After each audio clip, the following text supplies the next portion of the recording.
안녕하세요, 여러분. 저는 이곳에 올라오는 사연들을 열심히 청취하는 열혈 청취자인 60대 중반이 된 여자입니다. 아이고, 제 나이를 제가 말하니까 정말 어색하네요. 언제 이렇게 나이가 들었는지, 얼마 전 제 남편과 함께 제주도로 여행을 다녀왔는데요.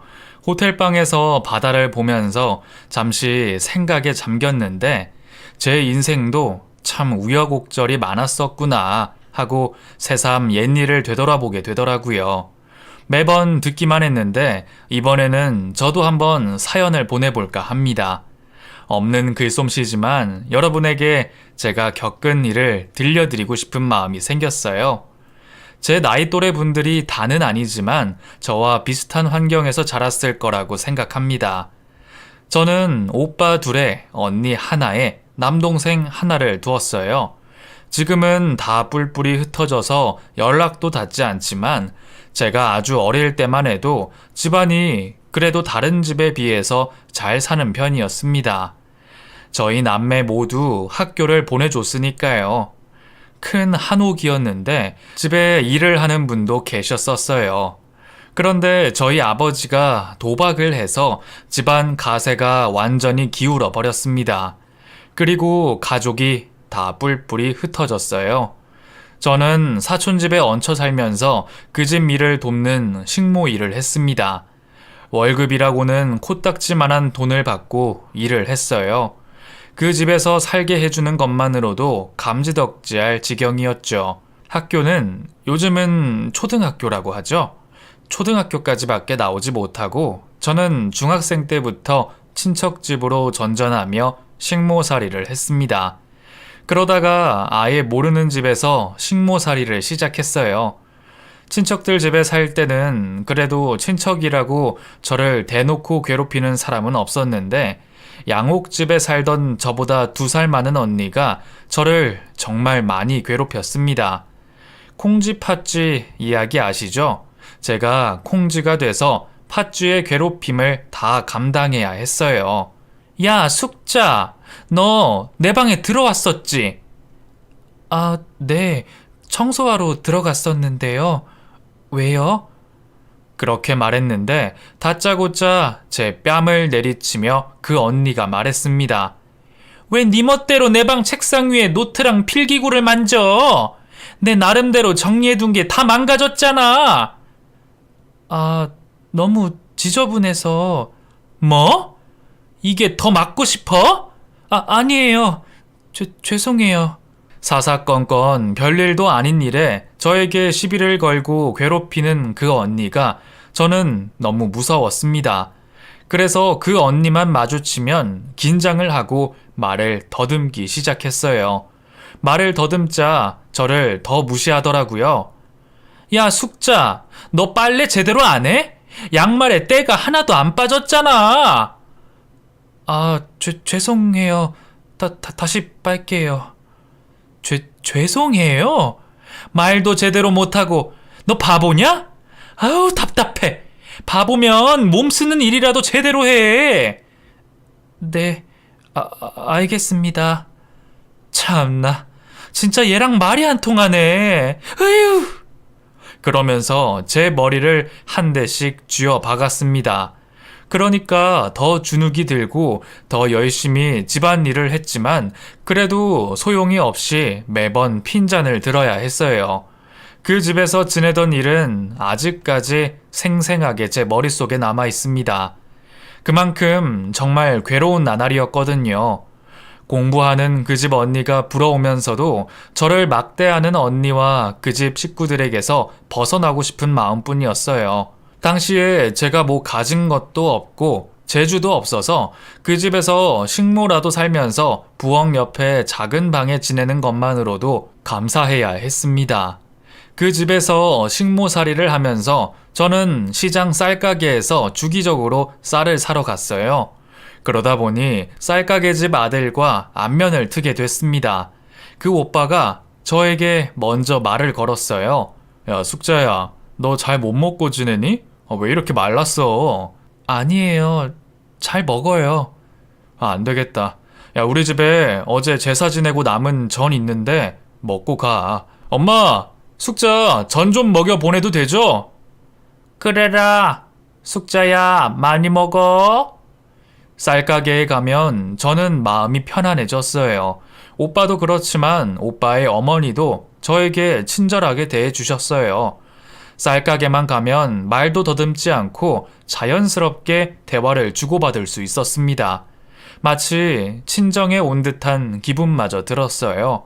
그래서 매번 쌀을 사러 가는 날을 기다리게 될 정도였습니다. 그리고 저는 20살이 돼서 식모 살던 집에서 쫓겨나게 됐습니다. 퇴직금이라고 쥐어준 몇 푼의 돈으로는 집도 구할 수가 없었어요. 그 당시에 쌀가게 아들이었던 그 오빠는 서울에 대학을 다니러 가고 아주머니 혼자 일을 하고 계셨습니다. 저는 용기를 내어 아주머니에게 일자리를 주실 수 있냐고 물었어요. 아이고, 우리 숙자가 일해주면 나는 고맙지. 혼자서 적적하게 지내고 있었는데. 숙자야, 우리 집에서 같이 살면서 나 도와서 일도 해주면 내가 정말 고맙겠다. 그렇게 말씀해 주셔서 감사해요. 저는 감격해서 눈물을 흘렸습니다. 아주머니는 본인을 친엄마라고 생각하고 편하게 지내라고 하셨어요. 그리고 저더러 며느리 삼고 싶다고 말씀까지 하셨습니다. 저는 언감생심, 그런 건 꿈도 꾸지 못했어요. 그런데 방학마다 쌀가게로 와서 함께 일을 하던 쌀가게 오빠가 저에게 어느 날 결혼을 하자고 말했습니다. 야, 숙자야, 너 나한테 시집 올래? 장난하지 마. 내가 어떻게 오빠한테 시집을 가. 오빠는 더 좋은 여자 만나야지. 나한테는 네가 좋은 여잔데. 나 사실 너 우리 쌀가게에 쌀 사러 왔을 때부터 좋아했어. 내 마음이 주체가 안 되더라. 대학 가면 널 잊을 수 있을 거라고 생각했는데 내 마음이 점점 더 커가더라고.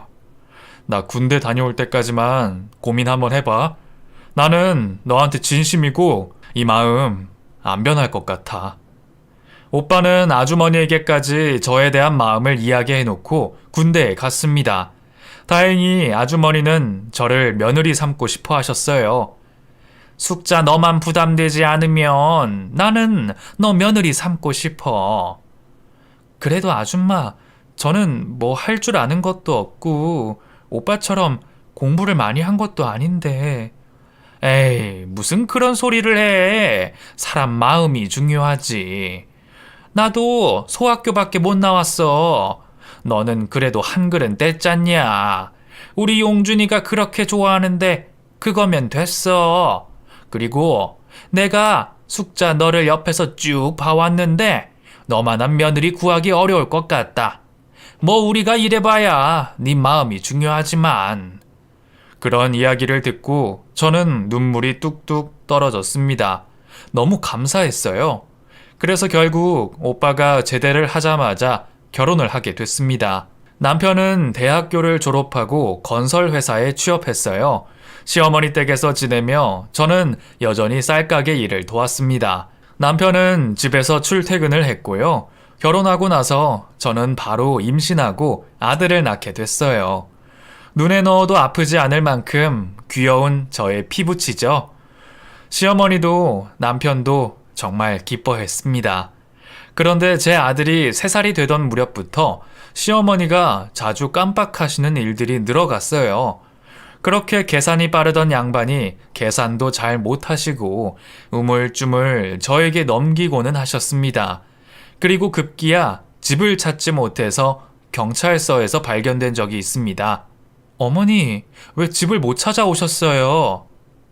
너 누구냐? 네? 어머니, 저 어머니 며느리 숙자잖아요. 아, 그렇지. 아, 내 정신 좀 봐라. 내가 요즘 왜 이런다니?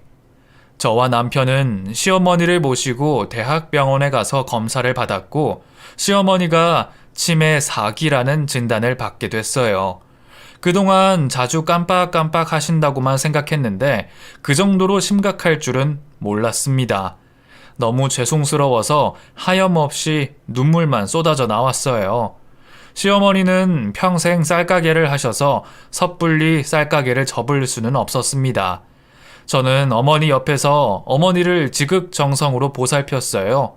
하지만 날이 갈수록 상태가 심각해지던 시어머니는 결국 제 아들이 5살이 되던 해에 세상을 등지고 말았습니다. 여보, 미안해. 내가 어머니를 더 잘 보살펴 드렸어야 했는데. 저는 그렇게 말하며 눈물을 흘렸고 남편은 저를 안아주면서 대답했어요. 당신이 여기서 얼마나 더 잘해. 내가 다 봐서 아는데. 고마워. 애썼어. 어머니, 좋은 곳 가실 거야. 그 이후로 저는 쌀가게에서 혼자서 일했지만 아들을 보고 일하고 하니까 버겁더라고요. 남편과 상의 끝에 쌀가게를 접게 됐어요. 당시 남편은 건설회사에서 임원으로 일을 하고 있었는데 큰 결심 끝에 도시로 나가서 본인 회사를 차리게 됐습니다.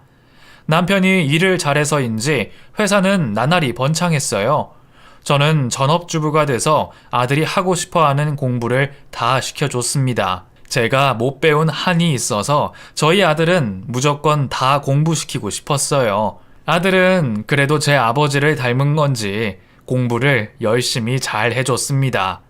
그런데 가끔 학부모 모임 같은 데에 나가면 제가 주눅이 들 때가 있었어요. 어머, 동희 어머니는 아들 교육을 어떻게 시키세요? 동희가 공부 잘한다고 애들 사이에서 유명하던데. 어머니도 대학까지 나오셨죠? 저는 대학 나왔는데도 애들 수학 문제 보면 어렵더라고요. 그런 말을 들으면 갑자기 긴장이 돼서 제 고질병, 말더듬 증상이 나타나고는 했어요. 저는 그냥 애가 잘하니까. 어머, 동희 어머니 말을 더듬으시네? 왜 그러세요? 아니, 저 바빠서 그만 가볼게요. 제가 말을 더듬으면 사람들이 제 아들까지 무시할까봐 저는 그런 자리가 있으면 최대한 피하고 금방 자리에서 일어서고는 했습니다. 다른 엄마들이나 선생님들 앞에서 말을 더듬는 저를 보고 답답하게 생각할 법도 한데 아들은 어찌나 심성이 고운지 저를 이해해주고는 했어요. 엄마, 사람들 만나면 긴장돼요? 응, 엄마가 긴장을 하면 말을 더듬는 버릇이 있어. 평생 고치려고 해도 쉽게 고쳐지지가 않네. 우리 동희 속상하지? 미안해. 엄마가 야무지게 잘 말해야지 동희도 자랑스러울 텐데. 엄마, 나는 우리 엄마가 최곤데? 나는 엄마가 자랑스러워요. 괜찮아요. 말 더듬어도 엄마 하고 싶은 말 있으면 다 하고 사세요. 엄마 최고예요. 아셨죠? 그래, 동희야. 고마워. 아들은 그렇게 잘 성장해줘서 결국 서울에 있는 4년제 좋은 대학교 경영학과에 입학하게 됐습니다. 남편은 항상 아들에게 건설회사를 물려줄 생각을 하고 있었어요. 아들도 다행히 아버지의 말을 잘 따랐고요. 동희, 너 대학 가서 허튼 짓 하지 말고 열심히 공부해야 한다. 아버지 회사 다 너한테 물려줄 거야. 알겠지? 알았어요. 아버지, 저 열심히 할게요. 그런 대화를 하면 제가 남편에게 핀잔을 줬어요. 아이고, 고등학교 때까지 한 번도 말썽 안 피우고 공부만 했는데 대학교 들어가자마자 애한테 왜 그래요? 동희도 여자친구도 만나고 젊을 때 하고 싶은 거 다 해야지. 그러면 남편이 머쓱해져서 대답했습니다. 그런가? 동희야, 아버지가 너무 욕심 부렸냐? 괜찮아요. 엄마, 저 대학 들어가서 하고 싶은 공부하게 됐으니까 더 열심히 할 거예요. 그렇게 말하는 아들을 보면 흐뭇하고 든든하기만 했습니다. 아들이 대학을 다니면서 남편 기업의 입지는 더욱 탄탄해졌고 남편은 결국 건물을 사서 그 안에 본인 회사를 차리게 됐어요. 아들 대학까지 보내고 나니까 저도 못했던 공부에 대한 욕심이 생겨서 중학교 검정고시 준비를 하게 됐습니다. 남편도 아들도 저를 응원해 줬어요. 공부를 하면서 너무 행복했습니다. 제 안의 갈증이 모두 해소되는 기분이었어요. 저는 3년 만에 고등학교 검정고시까지 모두 합격하게 됐습니다. 아들은 대학을 졸업하고 바로 남편 회사에 취업을 해서 일을 하기 시작했어요. 일을 금방금방 배우고 일머리가 좋다고 남편이 칭찬했습니다. 그렇게 회사를 다닌 지 1년 반이 지나고 아들은 여자친구가 생겼다고 남편과 저에게 말했습니다. 뭐? 우리 동희가 여자친구가 생겼어? 엄마 너무 궁금하다. 어떤 사람이야? 사실 아버지도 오며 가며 보셨을 수도 있는데. 뭐? 이놈이? 이거 아버지 몰래 회사에서 연애를 했어? 아니에요 아버지. 그게 아니라 아무튼 저희 회사 건물 1층에서 네일샵 하는 사장이에요. 저한테 잘해주고 그래서 저도 마음이 가서 한 사귄 지 반년 됐어요. 그러냐? 거기 가게가 잘 되는 것 같던데 언제 또 그렇게 인연이 됐대?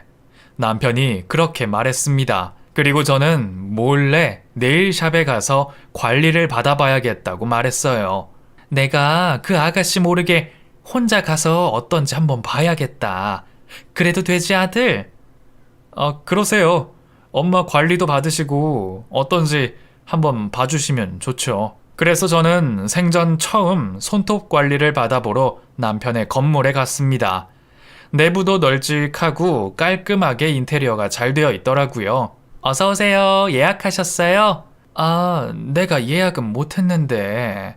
어쩌지? 저희는 예약제라서. 직원이 그렇게 말하고 있는데 원장으로 보이는 여자가 나오며 저에게 친절하게 이야기했습니다. 제가 원장인데 저는 시간이 있어서 저한테 받으시겠어요? 그런데 저는 그 여자를 보고 너무 깜짝 놀랐어요. 다 잊고 지내던 옛 기억이 떠올랐거든요. 제가 식모살이를 할 때 저를 괴롭히던 언니와 정말 많이 닮은 여자였습니다. 제 아들이 이 여자와 사귀고 있다는 건가 속으로 머릿속이 복잡했어요.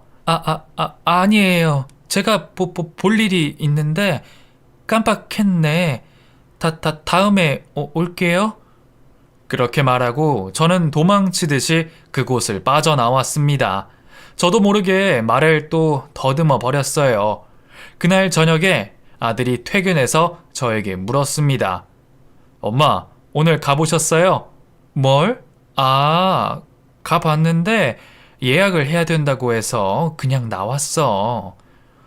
그랬구나. 그럼 보시기는 하셨어요?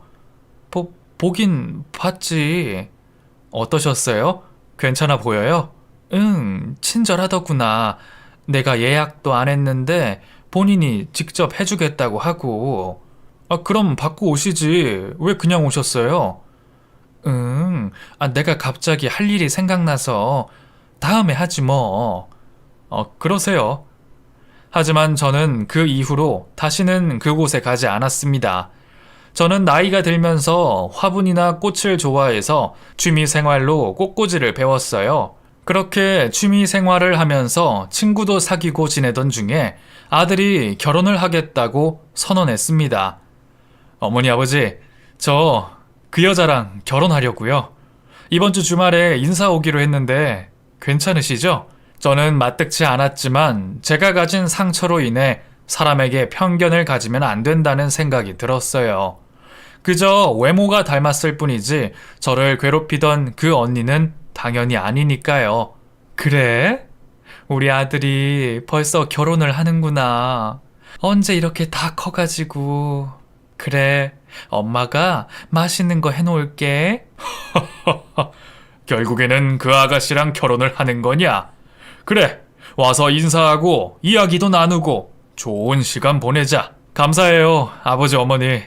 두 분 마음에 들었으면 좋겠는데. 우리 마음에 들고 말고 할 거 있냐? 둘이 좋으면 결혼하는 거지. 그렇지 여보?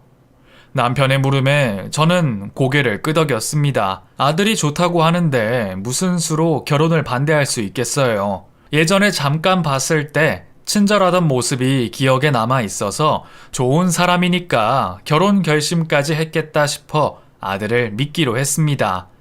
그리고 저는 장을 봐와서 오랜만에 음식 솜씨를 발휘했어요. 잡채, 간장게장, 갈비 등 여러 가지를 준비해 뒀습니다. 집에서 제가 요리하는 걸 본 남편이 뭘 그렇게 많이 하냐고 놀라더라고요. 아니, 당신 뭘 그렇게 많이 해? 애들 둘이 오는데 내가 좀 도울까? 됐네요. 이제 다 했어. 그래도 처음으로 인사 오는 건데 내가 잘 보여야지. 뭘 좋아하는지 모르니까 맛있는 거 먹이고 싶기도 하고. 아이고, 우리 며느리 될 아이는 정말 복받은 아이네. 건물주가 시아버지인데다가 인사 온다고 이렇게 진수성찬을 차려주는 시어머니라니. 안 그래? 주책이네, 이 양반. 와서 숟가락이나 놓든가요. 밥을 다 차려두자 기다렸다는 듯이 아들과 예비 며느리가 도착했습니다. 저는 속으로 그 애를 보고 긴장하지 말자고 다짐하고 있었어요. 하지만 얼굴을 보자마자 그 마음은 와르르 무너져 내렸습니다. 식모살이 할 때 겪었던 상처와 폭력의 기억이 마구 떠올랐어요. 그래서 다시 긴장을 하게 됐습니다. 왔어요? 안녕하세요. 처음 뵙겠습니다. 저 동희씨 여자친구 이혜정이라고 해요. 나는 오다 가다 많이 봤는데 반가워요. 남편이 그렇게 말했고 저는 남편과 아들에게 말했습니다. 다들 배고프죠? 와서 밥 먹어요. 식사를 하면서 음식이 맛있다고 저에게 배워야겠다는 말도 하고 이래저래 나긋나긋하고 살갑게 저희를 대해줬습니다. 하지만 저는 제대로 말을 하지 못했어요. 입 밖으로 말을 꺼내면 또 더듬을 것 같았거든요. 그래서 괜한 오해를 사게 됐습니다. 어머니는 제가 마음에 안 드시는가 봐요. 아들 뺏기는 기분 드시는 거예요? 제가 잘할게요, 어머니. 그게 아니라. 엄마, 왜 그래요? 긴장되세요? 아니, 이제 며느리 될 사람인데 편하게 대해주세요. 아들은 제 속도 모르고 그렇게 이야기를 했습니다. 옆에서 다그치니까 더 말을 못하겠더라고요. 그래서 저는 입을 꾹 다물고 그저 어색하게 미소만 짓고 고개를 끄덕였습니다. 아이들이 가고 난 후에 저는 남편에게만 제 속사정을 털어놨어요. 가만히 듣던 남편이 저를 안아주면서 말했습니다. 아이고, 그때 얼마나 마음고생이 심했으면. 그저 닮은 사람일 뿐인데도. 당신이 긴장하는 거 정말 오랜만에 봐서 나도 놀랐어. 그러게 말이야. 왜 걔 앞에서 자꾸 말을 더듬게 되는지 나도 너무 속상하고 답답해. 괜찮아질 거야. 너무 염려하지 말어. 애는 착해 보이던데. 당신 상처를 그 애를 통해서 극복하면 좋겠네. 나도 그러기를 바라고 있어요. 그렇게 인사를 다녀간 후에 상견례를 하게 됐습니다. 그리고 아들은 그 아이와 결혼식까지 올리게 됐어요. 신혼집은 저희 집과 가까운 곳에 해줬습니다. 회사도 저희 집과 가까웠기 때문에 아들 내외가 출퇴근하기 편한 곳으로 해준 거였어요. 저희 집과 가깝다 보니 아들 내외는 저희 집에 와서 밥을 얻어먹고 가는 날이 많았습니다. 아들이 없을 때 며느리 혼자서 온 적도 있어요. 그리고 그때 그 아이의 실체를 보게 됐습니다. 밥 줄까? 어머니, 왜 이렇게 제 앞에서 말을 더듬으세요? 원래 그러시지 않잖아요. 저 일부러 엿먹이려고 그러시는 거예요? 너 무슨 말을 그렇게. 됐어요. 정말 짜증나. 저랑 둘이 있을 때는 그냥 대화하지 마요. 누가 보면 내가 완전 못된 며느리인 줄 알겠어. 밥이나 차려줘요. 며느리의 태도에 저는 지난날의 기억이 다시 새록새록 피어올랐습니다. 완전히 식모살이 하던 숙자의 모습으로 되돌아간 기분이었어요. 저는 열심히 며느리 먹일 밥을 차려주고 바보처럼 아무 말도 못했습니다. 며느리는 밥을 먹고 난 후 설거지도 하지 않은 채 인사도 없이 밖으로 나가버렸어요. 며느리가 가고 난 이후에야 긴장이 풀렸습니다.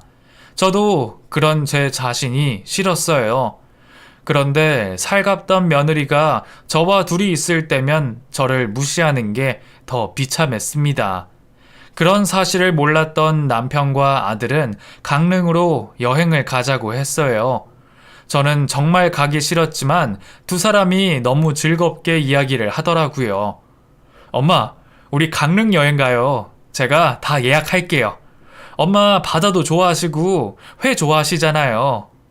아들의 말에 며느리가 알랑방구를 끼며 말했습니다. 그러시구나. 아버님도 회 좋아하세요?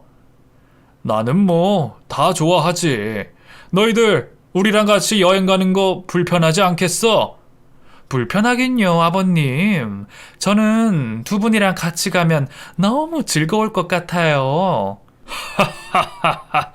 내가 친구들 며느리를 다 봐도 우리 며느리 같이 어른들한테 귀엽게 자라는 애를 못 봤다니까.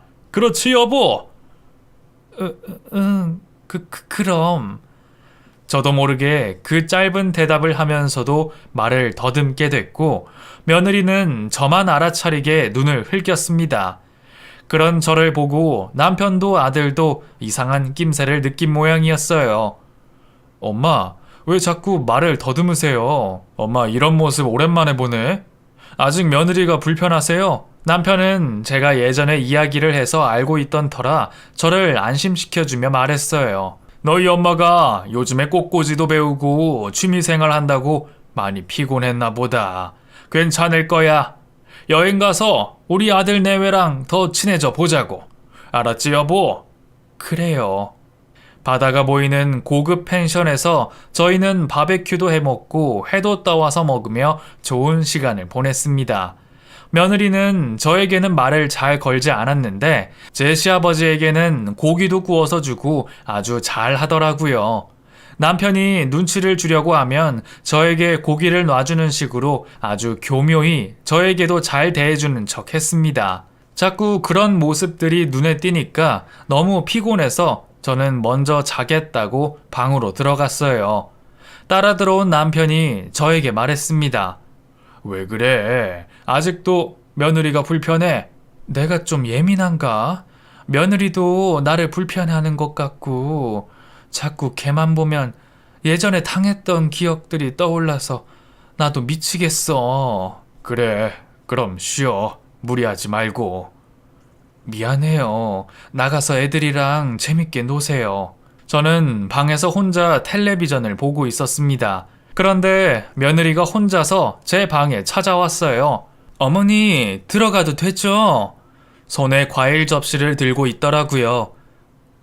그래. 방에 들어온 며느리는 다짜고짜 언성을 높이며 말했습니다. 어머니, 정말 왜 그러세요? 저 정말 기분 나빠요. 내가 뭘? 저 보면 자꾸 왜 말을 더듬으시냐고요.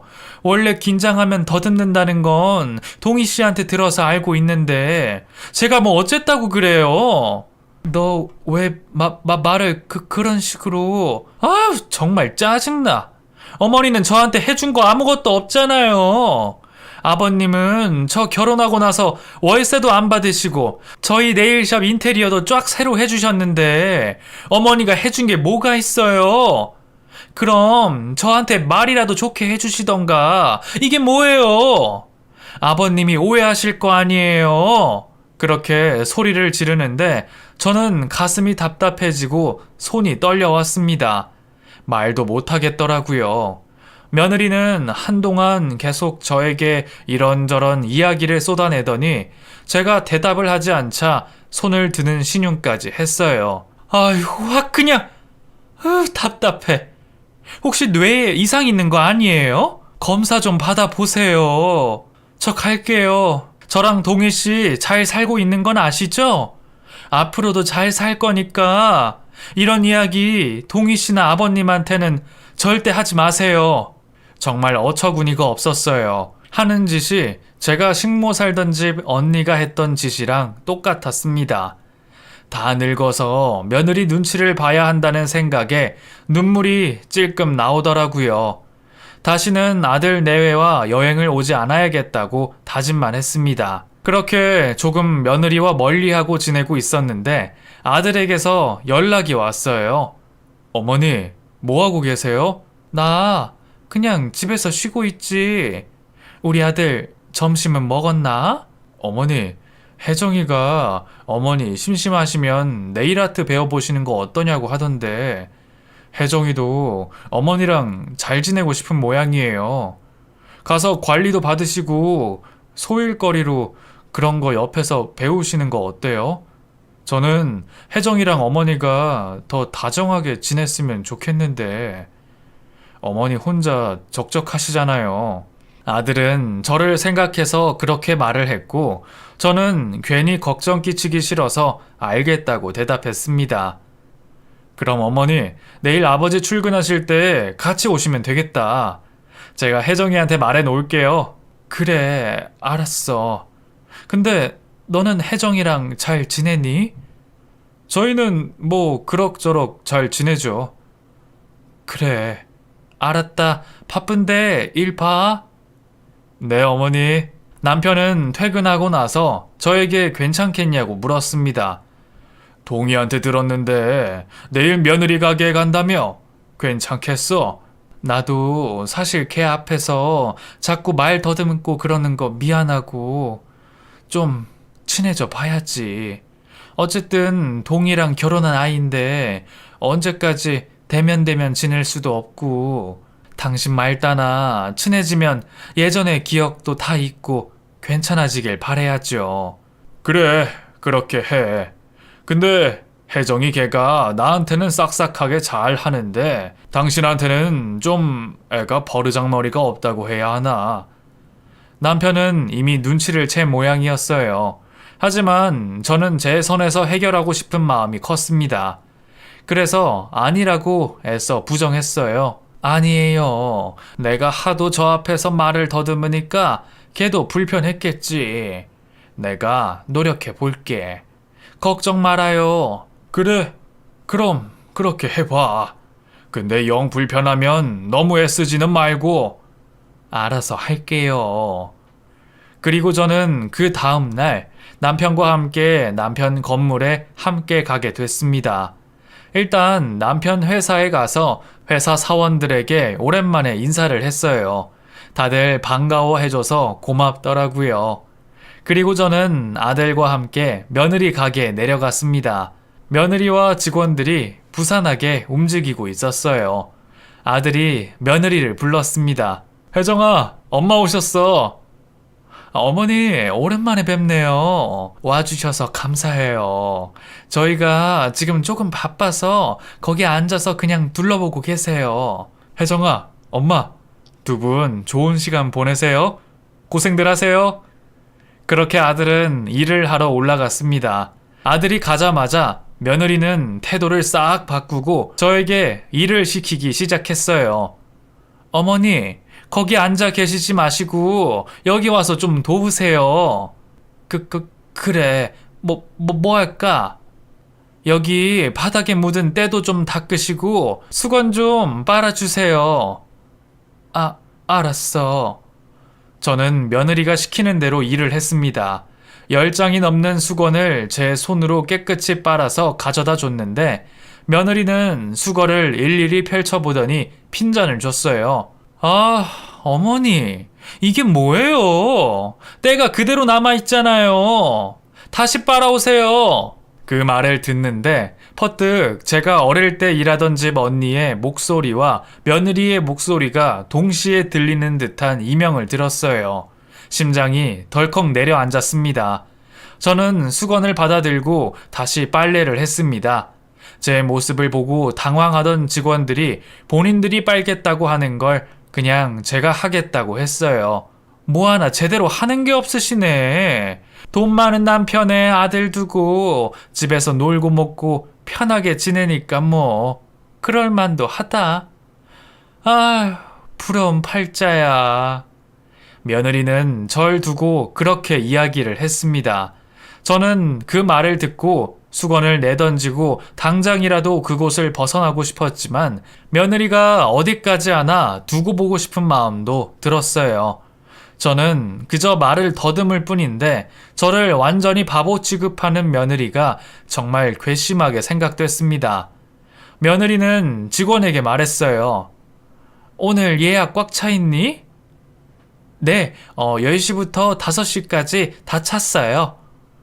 그래, 저 늙은이 누가 손톱 관리 좀 해줘야 되는데 시간 남는 사람? 직원들 앞에서 그렇게 막말을 하는 게 제 며느리라는 사실이 믿기지 않았습니다. 두 얼굴도 그런 두 얼굴이 없었어요. 아휴, 그냥 내가 해줘야겠네. 남편이 지 엄마 손 해드렸다 안 해드렸다 검사할 텐데. 아우, 피곤해. 어머니, 이리로 오세요. 저는 말없이 며느리가 부르는 곳으로 갔습니다. 그리고 자리에 앉았어요. 손 줘보세요. 아유, 거칠거칠하네. 노인 손이라 어쩔 수 없나? 어머니, 고생 안 하고 사셨죠? 고생했지. 며느리는 더듬는 제 말투를 그대로 흉내냈습니다. 그러자 주변 직원들도 피식 웃더라고요. 정말 비참한 기분이 들었습니다. 그때부터는 화가 머리끝까지 솟는 기분이 들기 시작했어요. 저도 더 이상 그렇게 막되먹은 며느리를 두고 볼 수 없다는 생각이 들었습니다. 제 손을 대충 관리해주고 있는데 남편이 커피를 사들고 가게로 들어왔어요. 그러자 며느리는 표정이 싹 바뀌더니 저에게 다정하게 말을 했습니다. 어머니, 불편한 데 없으시죠? 손이 어찌나 고우신지. 어머, 아버님. 그래. 아유, 두 사람 보기 좋네. 당신 며느리 덕에 호강하네. 이거 좀 마시면서 일해요. 뭘 이런 걸 다 사오셨어요. 감사해요. 아버님, 저희 가게 손님 정말 많아요. 2호점 내야 할 것 같은데 도와주실 거죠? 아이고, 그럼 우리 며느리가 해달라면 해줘야지. 당신 괜찮아? 응, 아직까지는 참을만 해. 뭐? 네? 어머님, 무슨 말씀이세요? 불편하시면 저한테 말씀하시지. 그래, 이건 당신 좋아하는 카페 모카야. 달달한 거 마시면서 관리도 받고. 이따 퇴근할 때 올게. 어머니 편하게 해드려라. 그럼요, 아버님. 가세요. 남편이 가자마자 며느리의 태도가 다시 돌변했습니다. 아휴, 뭘 감시까지 하러 와. 어이가 없네. 이제 다 됐어요. 며느리는 제 손을 확 밀치며 말했습니다. 참다 못한 제가 며느리에게 소리를 질렀어요. 너, 이게 대체 무슨 짓이야? 어머, 말 제대로 하는 거 봐. 그동안 쇼한 거죠? 저 불편하게 하려고? 보자 하니까 이게 아주 어른을 바보 취급하고. 내가 예전에 너 같은 사람한테 당하고 산 기억 때문에 긴장을 했었는데 너는 진짜 인간이 아니다. 괴물이야, 괴물. 제가 그렇게 소리를 지르자 며느리 그년이 갑자기 손을 번쩍 들더니 제 뺨을 내리쳤습니다. 뭐? 괴물? 웃기고 있네. 말이면 단 줄 알아? 대개 아들이랑 대개 남편이 나한테 얼마나 잘해주는 줄 알아? 아무 재주 없이 벌어다주는 돈 까먹고 사는 주제에 나한테 괴물? 그리고 며느리가 다시 손을 번쩍 들어올리는 순간 남편이 문을 열고 들어와서 소리를 질렀어요. 이게 뭐하는 짓이냐? 남편 옆에 서 있던 아들이 저에게 다가와서 제 뺨을 보고 놀라서 어쩔 줄을 몰라 했습니다. 혜정이, 너 지금 이게 무슨? 며느리 얼굴이 사색이 되어 있었어요.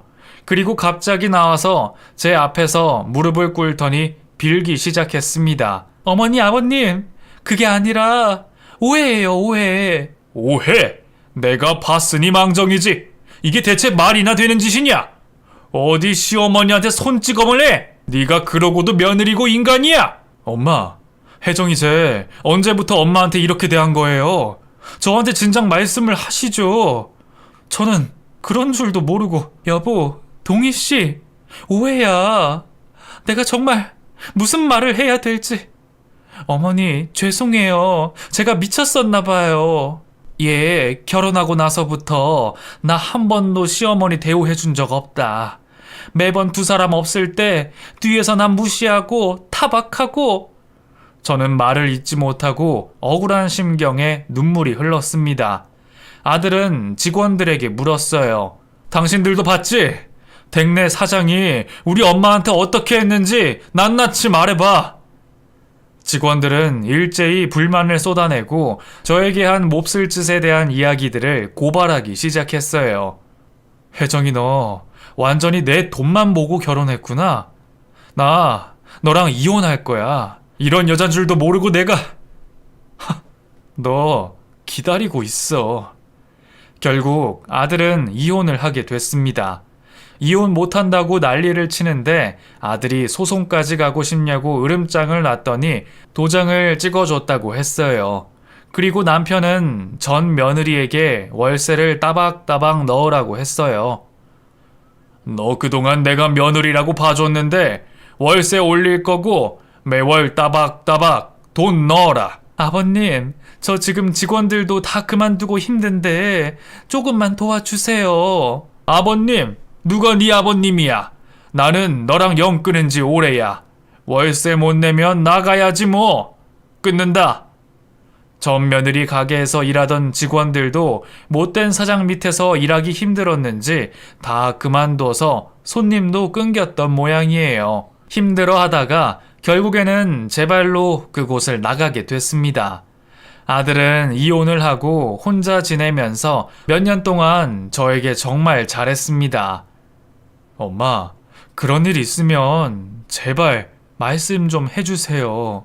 저는 하나도 몰랐잖아요. 그런 여잔 줄 알았으면 결혼도 안 했을 텐데. 아니에요. 다 제가 못난 탓이에요. 죄송해요. 동희야, 그래도 이제라도 안 게 어디니? 엄마도 참다가 터진 거야. 앞으로 그런 일은 없어야겠지만 만약에 엄마한테 힘든 일 생기면 다 이야기할게. 걱정하지 마. 그리고 다행히 혼자 지내던 아들은 최근에는 소개로 만난 여자와 잘 사귀고 있는 모양이에요. 신중하게 만나고 있고 나중에 소개해주겠다고 아들이 저희 부부에게 말했습니다. 요즘은 남편도 회사에 일주일에 두세 번만 출근하고 저와 함께 운동도 다니고 여행도 다니면서 편안한 노후 생활을 즐기고 있습니다. 이제는 말 더듬을 일도 없고 예전 일은 다 잊고 지내려고 합니다.